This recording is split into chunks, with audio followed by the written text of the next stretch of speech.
자, 봅시다.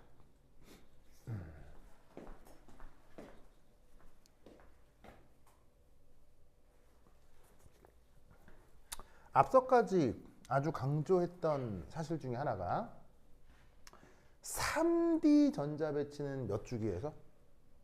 4주기에서 4D 전자배치는 몇 주기에서? 5주기에서. 무슨 말 알겠죠? 5주기에서.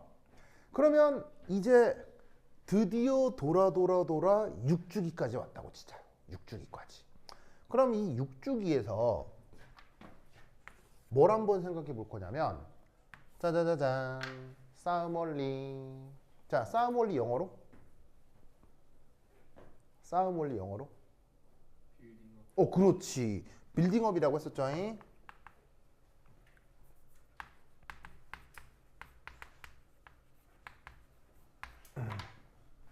무슨 말이겠죠? 빌딩업이라고 했었죠. 자, 그래서 그 빌딩업 프린시플에 대한 건데, 자, 어떻게 찾아내면 된다고 했어요. 전자배치가 먼저 되는 오비탈을 찾는 건데, 이런 식으로다가 오비탈들을 쭉 나열한 다음에 사선 이렇게 연결하면 된다고 했죠? 그럼 맨 처음 1s 오비탈의 전자배치가 되고 2s가 되고 2p3s가 되고 3p4s가 되고 순서상 4s에 먼저 전자배치가 되고 그 다음 3D인 거죠. 무슨 말 알겠어요? 그래서 3D, 4P, 5S가 되고 그 다음 4D, 5P, 6S가 되고 6S까지 전자배치된 다음 그 다음 어디로 간다는 얘기예요. 6S 다음에 드디어 F 오비탈 전자배치가 된다는 얘기예요.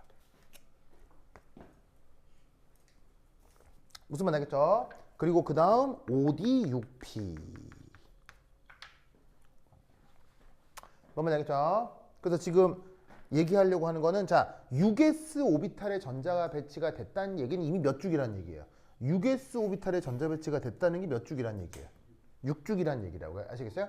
그 6주기에서 드디어 최초의 f 오비탈 전자 배치 4f 전자 배치가 나타난다는 얘기지. 무슨 말 알겠죠? 자, 그러면 6주기 원소가 누구냐?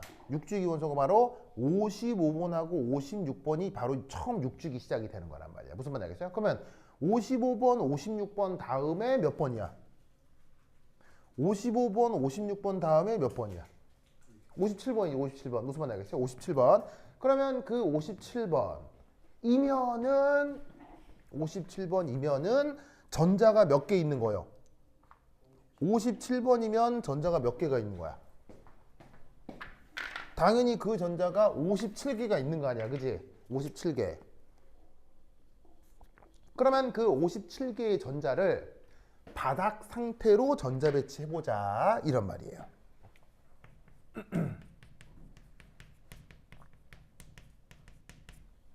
무슨 뜻인지 아시겠죠? 그러면 전자 57개를 바닥 상태에 전자 배치한다 라고 하면 S오비탈은 몇 개 채우고, S오비탈은 최대 몇 개 채우고, 2개, P오비탈은 최대 몇 개 채우고, 6개, 뭐 D오비탈 최대 몇 개 채우고, 10개 채우기 위해서 57개를 채우자, 이런 말이야. 무슨 말 알겠죠? 그러면 이때 여기서 어떻게 1s2, 2s2, 2p6, 3s2, 3p6 하면서 싸움 원리 그대로 싸우면 되는데, 요런 곳에서 요런 곳. 자, 요런 곳에서 첫 번째 이제 뭘 지키면 돼? 바로 ns에 먼저 채워지고 그리고 나서 n-1d에 배치가 시작이 되면 ns는 다시 저 n-1d보다 불안정해진다. 이 얘기 여러 번 하고 있죠. 그래서 이 두 개 중에 먼저 전자 배치가 되는 건 어디? 먼저 되는 건 요거. 알겠죠? 먼저 되는데 여기 전자 배치가 돼버리면 얘가 되려 불안정해진다. 그래서 s 오비탈을 d보다 뒤쪽에 쓴다. 아시겠죠? 어쨌건 그런 식으로 d 오비탈까지 전자 10개 채우고 그 다음에 s 오비탈의 전자 2개 채우고 s 다음엔 당연히 p니까 p 오비탈의 전자 4p6까지 채우는 거야. 그럼 4p6 전자 배치가 누구냐면 요 크립톤까지였거든.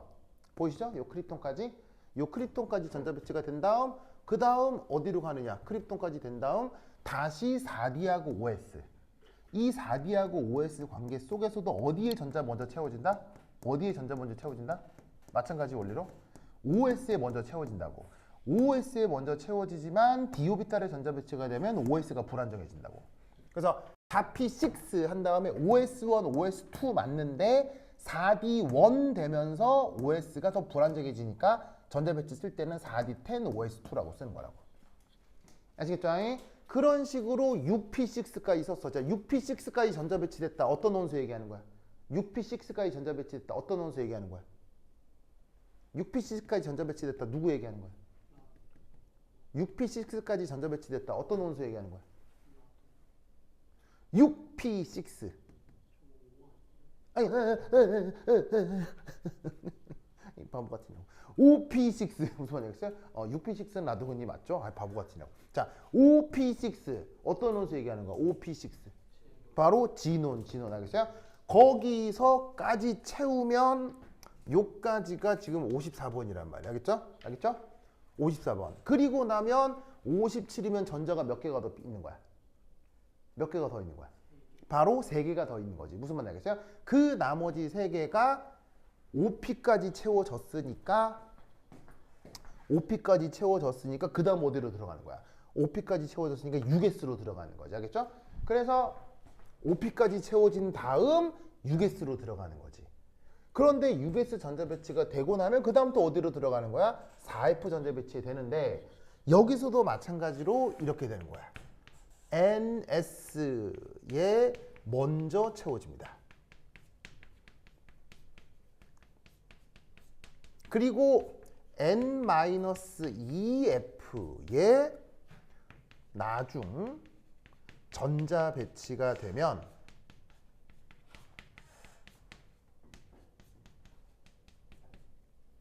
어떻게 되느냐? ns는 마찬가지 원리로 n-2f 오비탈보다 더 불안정해지는 겁니다.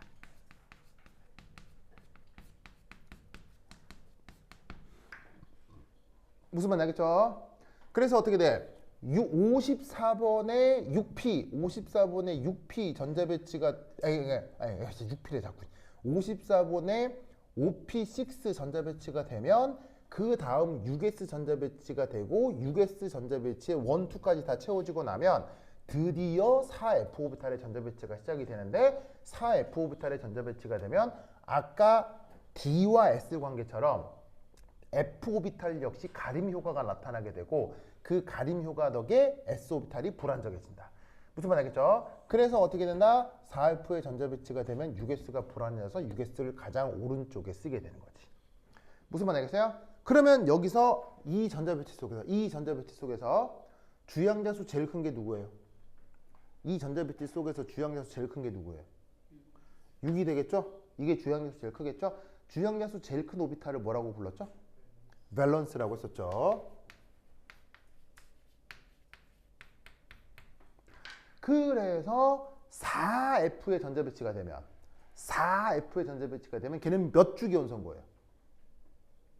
4F의 전자 배치가 되면 4주기가 아니고 4F 오비탈의 전자 배치가 되면 걔는 몇 주기 원소인 거예요? 6주기 원소가 된다 이런 얘기인 거죠. 뭔 말인지 아시겠죠? 알겠죠?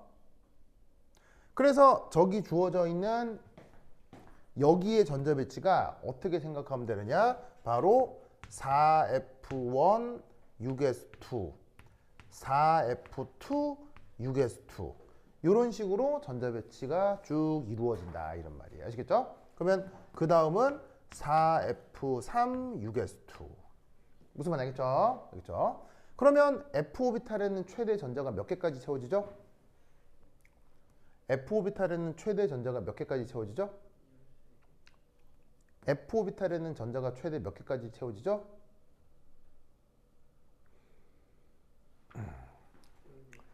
s 오비탈에는 전자가 최대 몇 개까지 채워지죠? s 오비탈은 몇 가지가 있어요?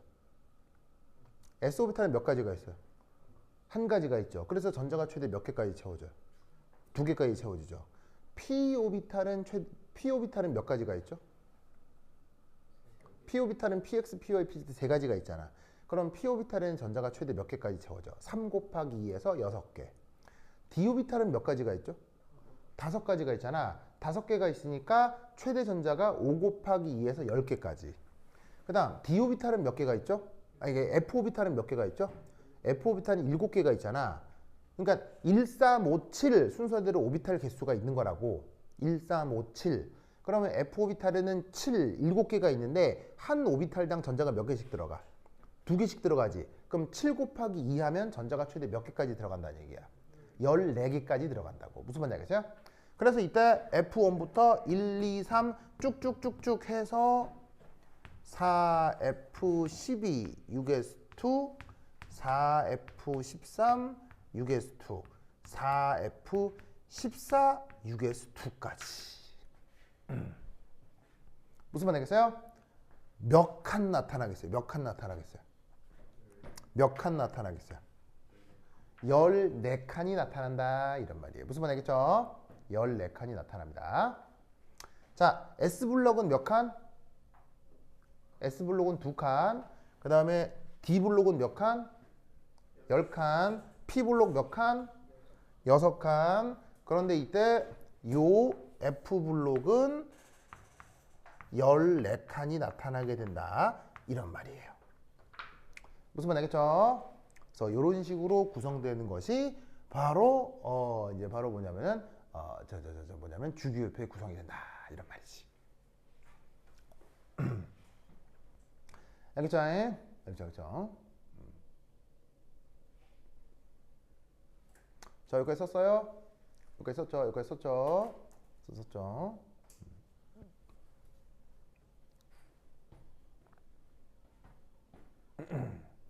자, 근데 묘하게도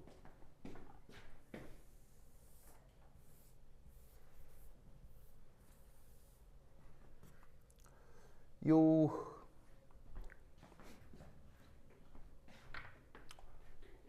2, 3 이 F블록 원소들은 전자 배치의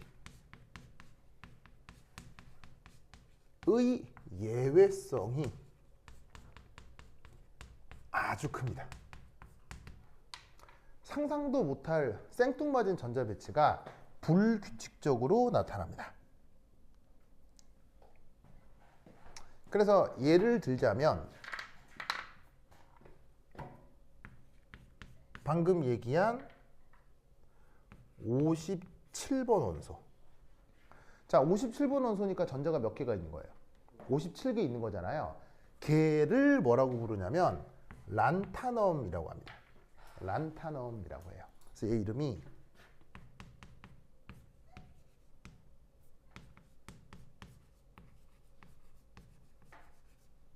란타넘이라고 하는데 얘 전자 배치가 어떻게 되느냐? 자, 잘 봐요. 자, 54번까지 전자 배치 채워주면 누구랑 똑같다고요? 54번까지 전자 배치 되면 진원이랑 똑같잖아요. 거기서 나머지 하나, 둘, 셋 있잖아. 하나, 둘, 셋. 그러면 어떻게 되느냐? 54번까지는 진원이 똑같고 나머지 3개가 요거면 되잖아. 요거면 되잖아. 54, 56, 57 그러니까 54, 55, 56, 57 이렇게 하면 되잖아. 그런데 이게 예상은 이런데 놀랍게도 실제로는 이렇게 돼버립니다.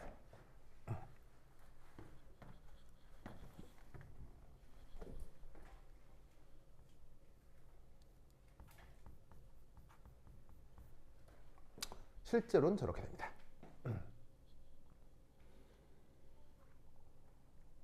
알겠죠? 그래서 저기 57번 원소 전자 배치 쓸 때 내가 여기 뭐라고 써놨냐면 가상적이다 이렇게 쓴 거예요. 알겠죠? 가상적이다. 근데 이런 식의 예외성은 이 예외성은 이게 설명하기가 아주 어려워요.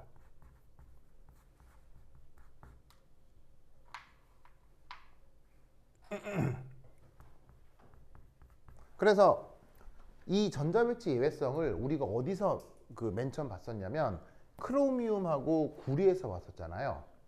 그래서 크롬하고 구리가 그 뭐냐면 오비탈 전자배치가 예외적으로 s 오비탈의 두 개가 아니고 하나, s 오비탈의 두 개가 아니고 하나라고 했잖아요. 이 두 개에 대해서만 기억해 주시면 되고요. 나머지 오비탈의 전자배치가 불규칙적으로 나타나는 것은 크게 신경 쓸 필요 없어요. 아시겠어요? 화학에서는 별로 중요하지 않습니다. 알겠죠?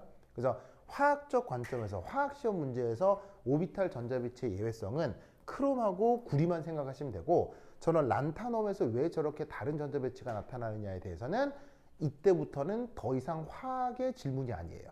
전 물리학적인 문제예요. 아시겠죠? 물리학적인 핵과 전자 사이의 상호작용 문제이기 때문에 저런 주제들은 화학적인 관심은 아닙니다.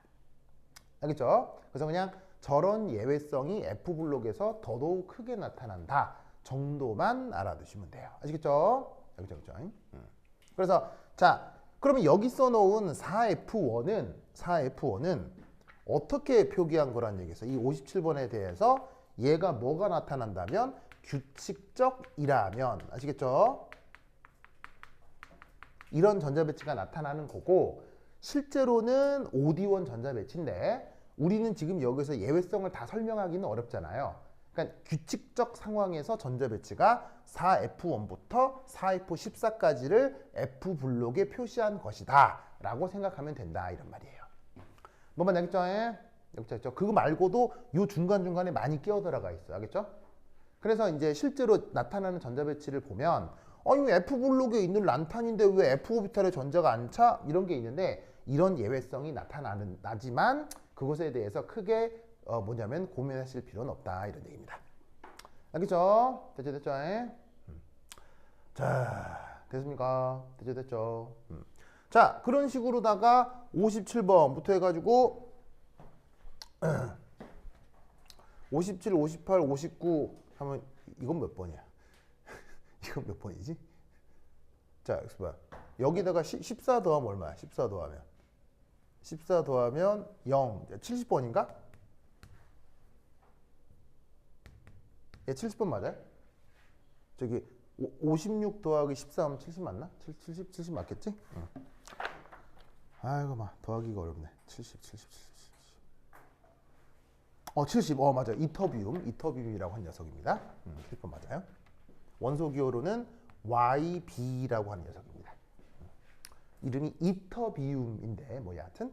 자, 그래서 이제 여기 70번이고 그런 식으로 쭉쭉쭉쭉쭉 가가지고 여기 86번 보이죠? 86번 보이죠?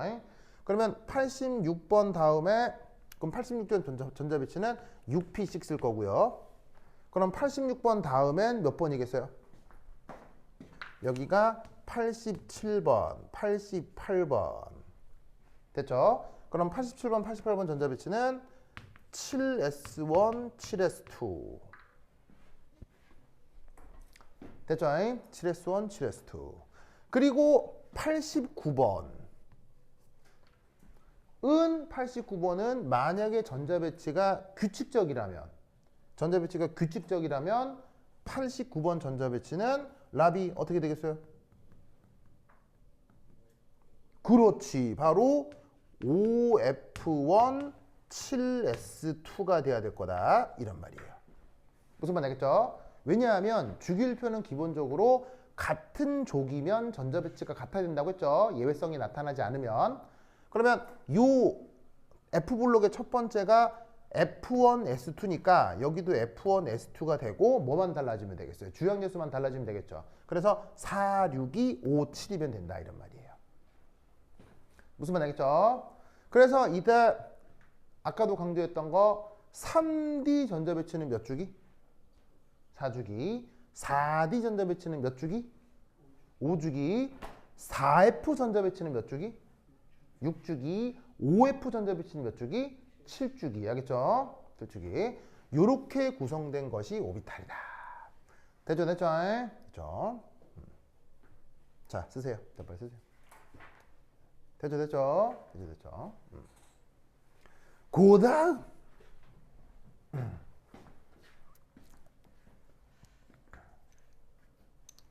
자, 그 다음 어떻게 되느냐. 자, 여기다 씌운다. 자, 여기 씌울게요. 여기다 씌운다.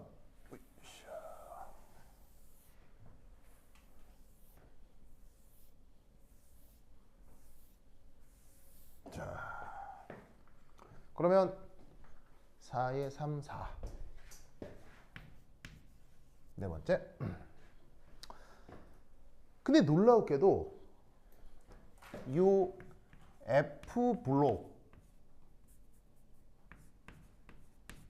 이 원소들은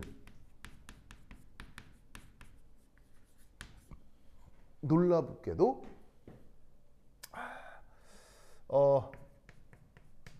전자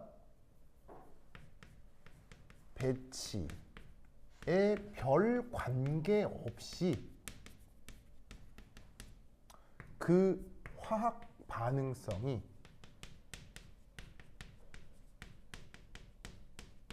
매우 비슷합니다. 매우 비슷합니다. 자, 보통은 화학 반응성이 무엇과 아주 민감하죠? 화학 반응성은 최외곽 전자 배치하고 매우 반응성이 민감하죠. 그래서 예를 들어서 산소 같은 경우는 최외곽 전자가 6개가 있잖아. 그럼 최외곽 전자가 6개인 산소족과 최외곽 전자가 7개인 할로젠족은 당연히 반응성이 달라요? 반응성이 똑같아요? 16쪽의 반응성과 17쪽의 반응성은 매우 다르잖아요. 보통. 무슨 말 알겠어요? 그런데 놀랍게도 이 4F족, 5F족, 이 F블록들은 최외곽 전자가 F1, F2, F3 변함에도 희한하게 그 반응성이 뭉뚱그려서 비슷해요. 비슷한 거예요. 뭉뚱그려서. 즉 여기 있는 이놈이나 여기 있는 이놈이나 반응성이 굉장히 비슷해요. 그럼 얘네들은 최외곽 전자 배치가 반응성에 심각한 영향을 주질 않죠. 그래서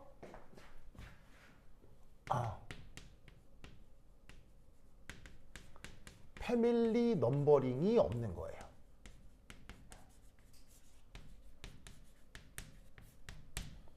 무슨 말인지 알겠어요? 즉 여기는 1족, 2족, 3족, 12족, 13, 14, 18족 이렇게 넘버링을 하는 이유는 뭐냐면 그 넘버링 그룹에 있으면 최외곽 전자가 비슷하고 최외곽 전자 배치가 같고 화학 반응성이 비슷하단 말이에요. 그걸 표현하기 위해서 그룹 넘버링을 한 건데 저 F블록들은 전자 배치하고 별 관계없이 그냥 다 반응성이 비슷하다 이런 말인 거지. 뭔 말인지 알겠죠? 그러다 보니까 쟤네들한테는 넘버링 그룹이 없는 거예요. 무슨 말인지 알겠어요? 그래서 여기에 몇 쪽이다 몇 쪽이다 이런 말이 없죠. 몇 쪽이다 몇 쪽이다 이런 말이 없죠. 그래서 어떻게 되느냐? 이 주기율표 전체에서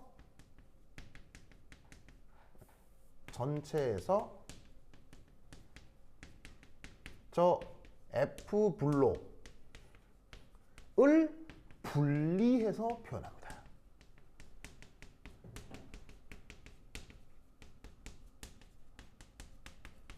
분리해서 표현합니다. 분리해서 표현한다. 자, 이 말이 무슨 말이냐? 이 말이 무슨 말이냐면 자, 예를 들어서 어디 갔나?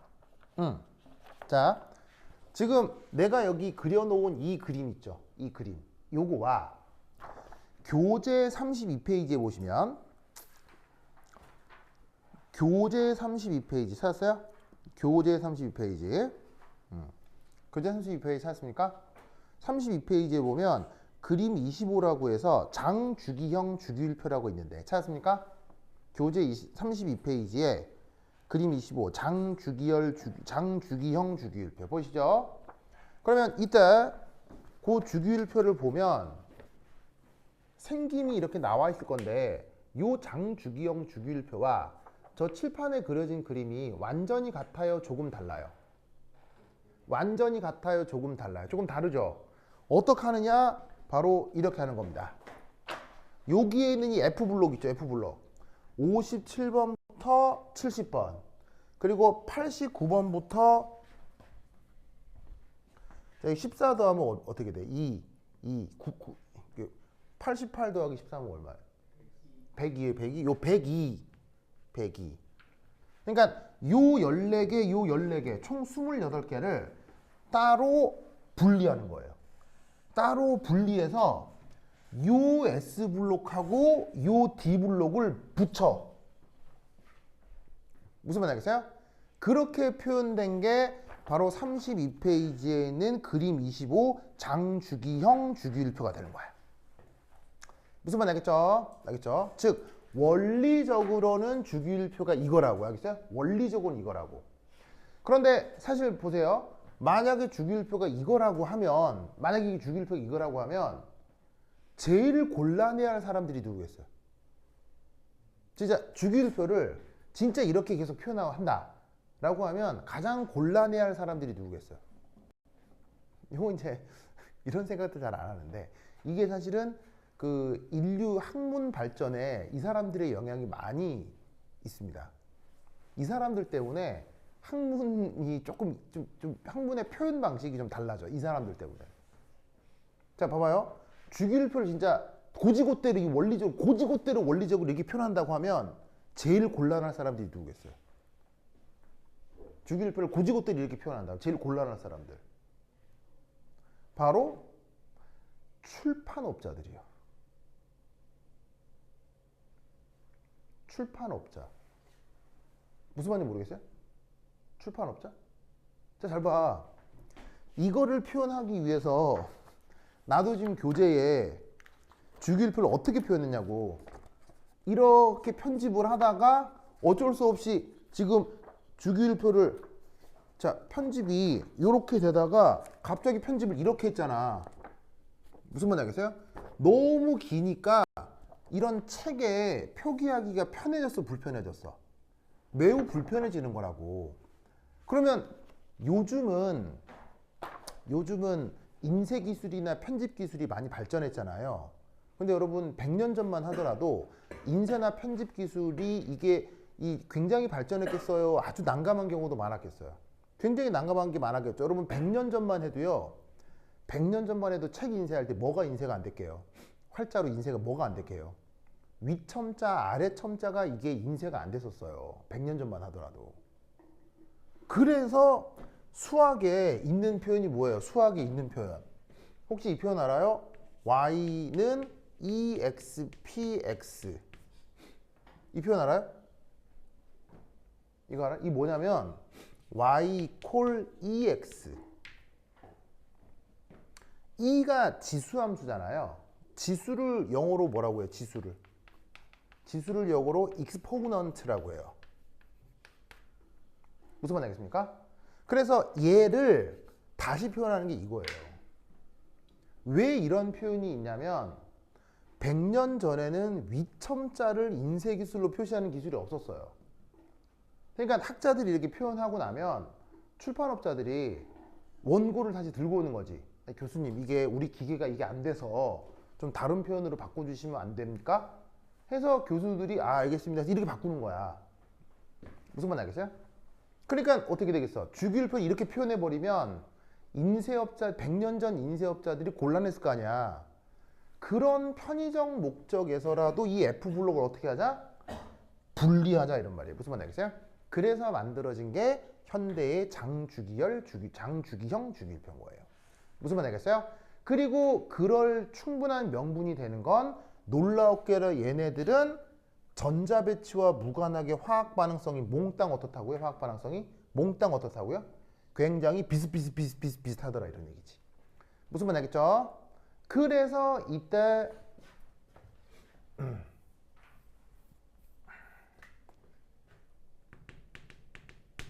저기에 있는 4F 블록을 란타나이드,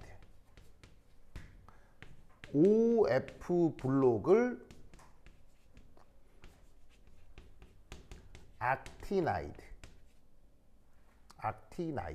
악티나이드라고 불러줍니다.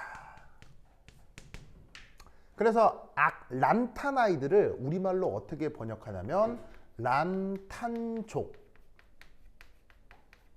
악티나이드를 우리말 번역으로 악티늄족이라고 번역을 해요.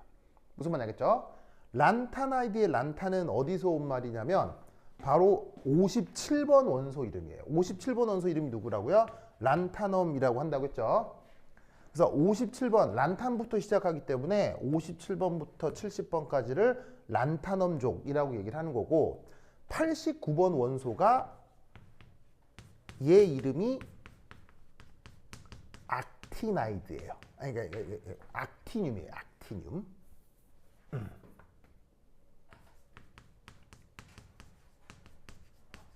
얘 이름이 악티늄이어서 얘로부터 시작하는 89번부터 102번까지를 악티나이드라고 부르는 거예요.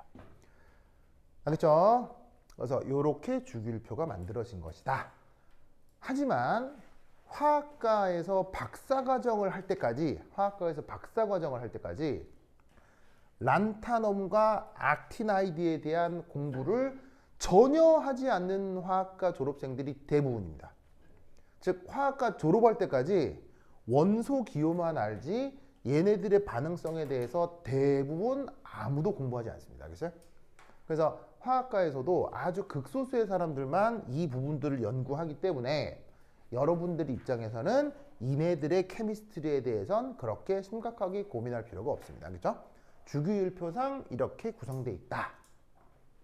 알겠죠? 알겠죠? 자, 쓰시고. 됐죠? 됐죠? 그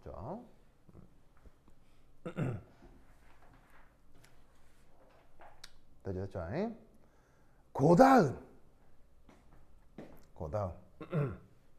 자, 여기 줄게요. 대니엘 썼어요? 지우개요.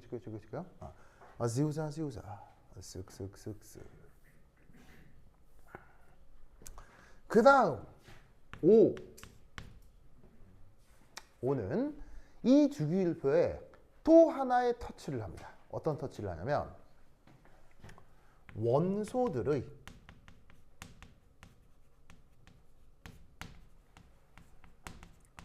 화학 반응성을 고려합니다.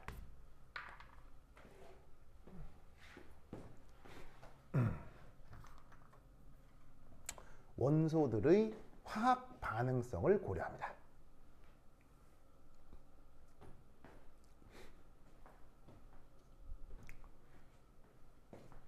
무슨 말이냐? 이건 누구예요? 힐륨이죠, 힐륨. 그럼 잘 봐.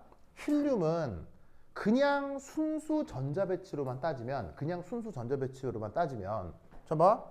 7s2, 6s2, 5s2, 4s2, 3s2, 2s2, 1s2니까 전자배치로만 따지면 어디 있는 게 맞아? 2족에 있는 게 맞잖아. 그런데 힐륨은 반응성을 조사하면 그 반응성이 베릴륨, 맥리듐, 칼슘이랑 비슷해? 완전 달라요. 누구랑 반응성이 비슷하다? 얘는 얘랑 비슷하다, 이런 얘기예요. 무슨 말 알겠어요? 그래서 저 힐륨은 원래 2족에 있는 게 전자배치상 맞지만 화학 반응성을 고려하여 이쪽으로 이사를 시킨 거다, 이런 얘기예요. 무슨 뜻인지 아시겠죠? 그래서 이 화학 반응성을 고려한다는 말의 뜻은 바로 저기에 있는 힐륨을 어디에 18족 원소로 이동을 시켜서 표시를 하는 겁니다.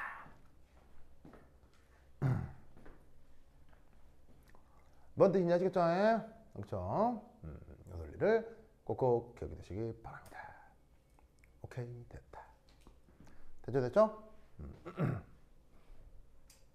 자, 그리고 나서 이제 여기에 나와 있는 원소들의 전자 배치 같은 것들을 고려할 때 이제 어떤 특정 원소의 전자 배치 어떤 것, 이런 것들을 능수능란하게 우리가 표현할 수 있어야 되잖아요. 근데 사실 뭐 그렇게 심각한 건 아니고, 이 30번까지만 기억하면 되기 때문에 웬만한 전자배치는 다 기억할 수 있거든요. 그런데 이제 이 부분을 배우고 나면 그 교사들이 뭘 묻기도 하느냐. 상당히 원자 번호가 큰 원소들 있잖아요. 원자 번호가 큰 원소들. 물론 거기서 예외적인 것들은 안 묻습니다. 아시겠어요? 예외적 전자배치는 누구만 묻는다. 왜 예외적 전자배치는? 크롬하고 구리만 묻습니다. 아시겠어요? 이거 말고도 예외적 전자배치가 있다 없다? 이거 말고도 예외적 전자배치가 아주 많습니다. 악티나이드도 사실 악티늄도 OF1이 아니고요. 6D1이에요. 아시겠죠? 이게 실제로는 4F1이라 실제로는 5D1이라고 했잖아요. 이것도 6D1이 됩니다. 왜 이렇게 뭐냐면은 그 예외성이 나타나는지를 설명할 수가 없기 때문에 이런 녀석의 전자배치, 이런 녀석의 전자배치를 쓰라. 이런 건 시험 문제 안 나와요. 알겠어요? 예외적 전자배치는 이거 두 개만 나와. 요거하고 요거만. 알겠죠? 그래서 예외적 전자배치 말고 그냥 원자 번호 큰 것 중에 예외적인 거 아닌 것들의 전자배치를 순차적으로 써봐라. 뭐 그런 문제들이 나온단 말이야. 그러면 30번을 넘어선 다전자 원자 배치들의 전자배치도 능수능란하게 표현해야 될 거 아니야.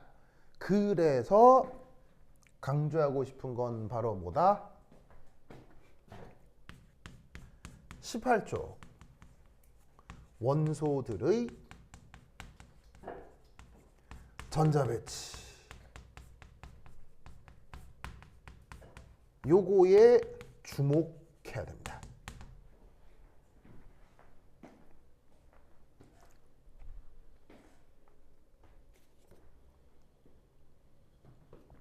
왜냐하면 18쪽 원소 전자배치는 이 18쪽 원소 전자배치는 딱 봐도 어떤 전자배치들이에요? 완전 다 채워진 전자배치죠.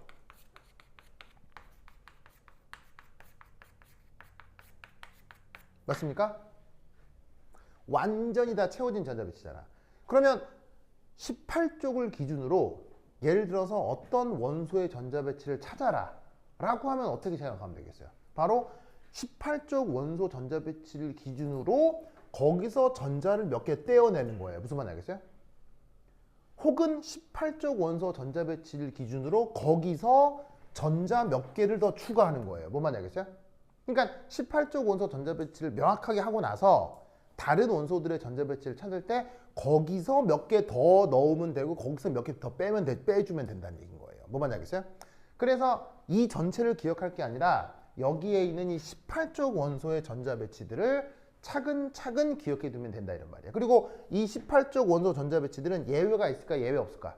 여기는 예외가 전혀 없어요. 완전히 다 채워져 버리기 때문에 아주 체계적으로 전자배치가 다 되어 있는 거라고. 무슨 말 알겠죠? 그렇다면 18쪽 원소 전자배치 중에서 전자가 가장 많이 들어찬 게 바로 라돈이거든요. 라돈. 무슨 말 알겠어요? 그러면 저 라돈의 전자배치를 토대로 나머지 것들을 생각해 주면 된다 이런 얘기지. 아시겠죠? 자, 그럼 어떻게 하면 될 거냐? 자, 그럼 저기 86번에 라돈이다. 86번에 라돈.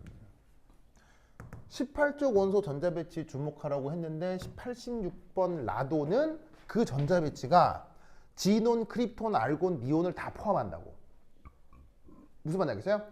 얘네들이 전자껍질 형태로 그대로 채워진 상태에서 최종적으로 라돈이 된 거기 때문에 이 전자배치 안에 지논, 크립톤, 알곤의 모든 전자배치가 얘네 다 들어가 있다고. 무슨 말인지 알겠어요? 그럼 이제 전자 86개를 채워보자. 그러면 맨 처음 1s2, 2s2, 2p6. 자, 요까지 전자배치는 누구를 얘기하냐면 자, 요거 누구 거예요? 힐륨 거죠? 그죠? 힐륨 전자배치가 저렇게 되잖아. 그 다음 여기까지 누구예요?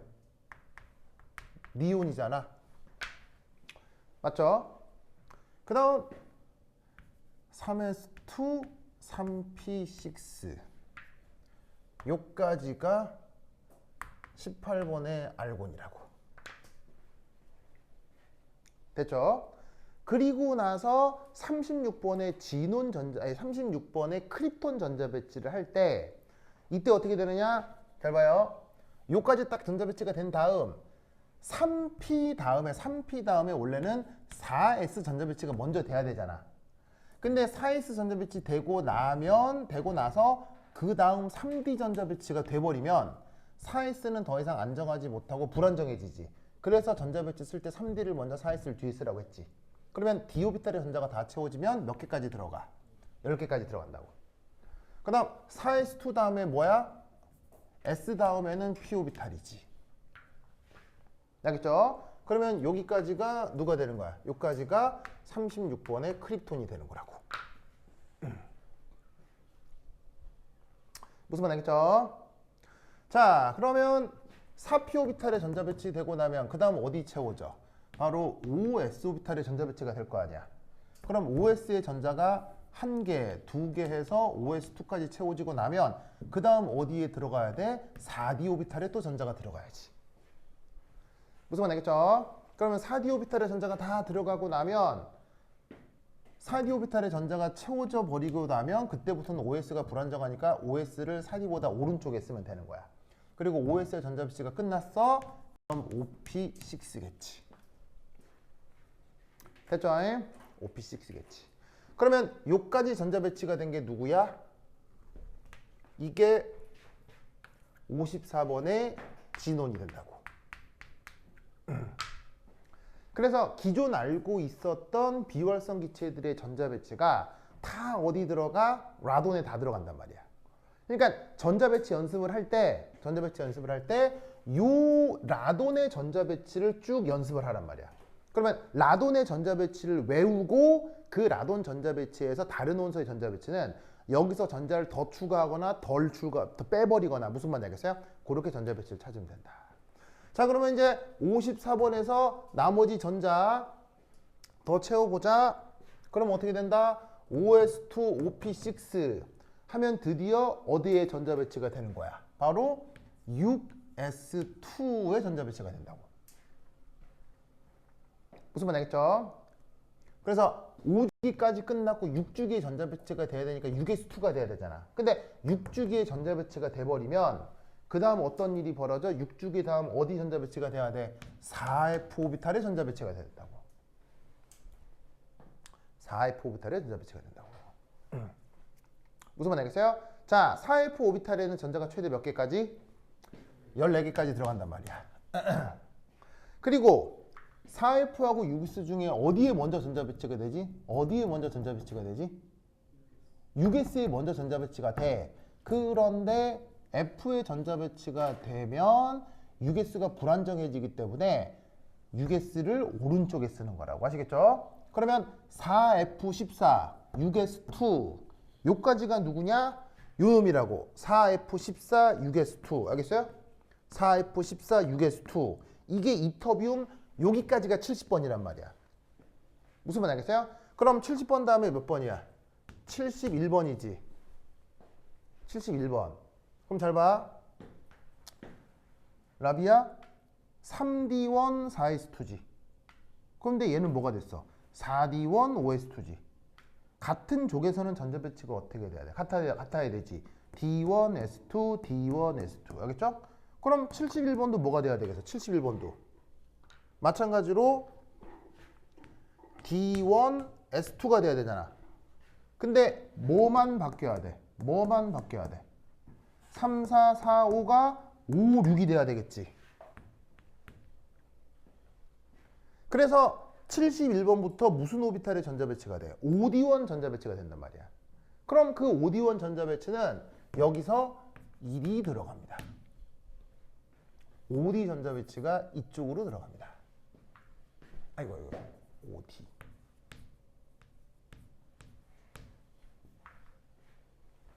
그래서 어떻게 된다? OD의 전자 배치가 되어도 이제 6s는 더더욱 불안정한 오비탈이 되어버린다는 얘기죠. 그래서 이때 기억할 거 여기에 있는 4F5D6s가 바로 주 양자수 순서로 더 불안정한 오비탈이 되는 거예요. 무슨 뜻인지 아시겠죠? 그래서 마지막 쓸 때 4F14, 6D10, 6S2. 그 6S2까지가 어디겠어? 여기겠지. 여기 전자 배치가 5D10, 6S2라고. 요 자리 전자 배치가. 거기서 나머지 전자 몇 개? 하나, 둘, 셋, 넷, 다섯, 여섯. 그게 라돈이니까 최종적으로 6P6. 알겠죠? 저것이 누구의 전자 배치다? 라돈의 전자 배치다. 그래서 이렇게 하면 다른 다전자 원자의 전자 배치도 고스란히 쓸 수 있습니다. 알겠죠? 고스란히 쓸 수 있습니다. 근데 이제 내가 앞에서 뭐라 그랬냐면 요거는 오비탈에 전자를 채우는 순서인데, 아니, 최종적으로 나타나는 오비탈의 에너지 준위 순서인데, 가리키는 교수나 그 강사에 따라서 이걸 어떻게 쓸 수 있다고요? 가리키는 그 교수나 강사에 따라서 쟤를 어떻게 쓰기도 한다고요? 얘를 반대로 쓰기도 한다고 했죠. 그건 무슨 순이라고 했어요? 얘를 반대로 쓰는 건. 배치되는 순서라고 했어요. 그게 어디서도 나타나겠어요? 바로 여기서도. 아시겠죠? 여기서도 배치되는 순서에 따라서 뒤집어 쓰는 사람이 있어요. 그럼 뒤집어 쓰면 그냥 뒤집어 쓴 대로 쓰라고. 무슨 말인지 알겠어요? 마찬가지로 여기도 어떤 사람들이 이렇게 있어요. 이것도 어떤 사람들이 이렇게 있어요. 요것도 배치되는 순서대로 얘를 먼저 쓰고 그 다음 얘를 쓰고 그 다음 얘를 쓸 거란 말이에요. 무슨 뜻인지 아시겠죠? 그래서 사람마다 좀 그런데 이제 어쨌건 에너지 순서로는 이렇게 표현을 할 수가 있다. 알겠죠? 이런 논리를 꼭꼭 기억해 두시기 바랍니다. 오케이, 됐다. 이렇게 해서 다전자 원자의 전자 배치와 그 다음에 주기율표의 구성에 대해서 설명을 드렸어요. 이제 이 주기율표가 어떻게 만들어진 건지 다 아시겠죠? 그래서 아까 내가 처음 시작하기 전에 인류 문명 만년의 역사가 들어있는 게 이거라고 했죠? 왜 그런 건지 이제 아시겠죠? 전자 배치니까 뭐가 있어야 돼요? 양저역학과 물리학이 필요하죠. 그 다음에 화학 반응성을 고려해야 되니까 인류의 화학적인 지식도 필요하죠. 실용적 지식, 경험적 지식, 물리학적 지식이 다 들어가야 되기 때문에 이거야말로 인류 문명 정수 중에 하나입니다. 아시겠죠? 그래서 이렇게 구성되어 있다라는 걸 꼭꼭 기억해 두시기 바랍니다. 오케이, 됐다. 그 다음 해볼 건 뭐냐면 이제 이런 표를 뭐라고 부른다고요? 이런 표를 뭐라고 부른다고요? 이런 표를 뭐라고 부른다고요? 피어리어딕 테이블이라고 한다고 했었잖아요. 피어리어딕 테이블에서 나타나는 중요한 성격, 바로 화학 반응성의 주기적 성격. 이게 또 중요하겠죠. 얘네들에서 나타나는 화학 반응성들이 아주 주기적으로 공통점과 차이점들이 나타나는데 이게 또 수능 문제에서 어마어마하게 많이 나옵니다. 그래서 여러분 학교 시험에서도 내신 문제로 몇 가지가 출제가 되거든요. 잘 알아두셔야 되는데 그 내용부터 한 10분 쉬었다 하도록 하겠습니다. 환실 갔다 오세요.